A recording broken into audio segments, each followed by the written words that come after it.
আমি একজন স্বামী পেয়েছি কিন্তু একজন জীবনসঙ্গী পাইনি। স্বামী হিসেবে সে তার সব দায়িত্ব পালন করে আমার খাওয়া-পরা বা যা দরকার হয় আলহামদুলিল্লাহ সবই এনে দেয়। অনেক সময় কাজেও সাহায্য করে কিন্তু আমাদের দুজনের মধ্যে বোঝাপড়া বা ভালোবাসা নেই বললেই চলে। আমার সুখ, দুঃখ, ভালো লাগা, খারাপ লাগা, রাগ, অভিমান কোনো কিছুরই তার কাছে কোনো দাম নেই। আমাদের মধ্যে কোনো আন্তরিকতা নেই।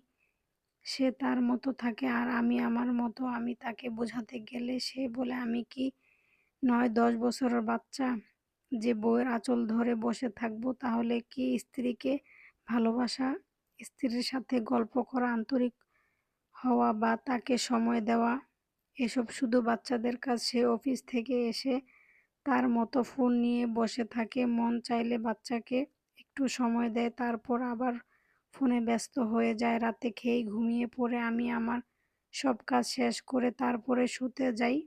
এভাবে আমাদের জীবন চলে। এই গল্পটি একজন বোনের। আসলে ভাবতে গেলে খুবই কষ্ট লাগে।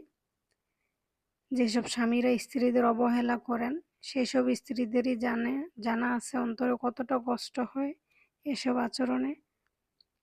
স্বামীরা ভালো হয়ে যান, স্ত্রীদের সাথে ভালো আচরণ করুন। দেখবেন সব দিকে শান্তি পাবেন।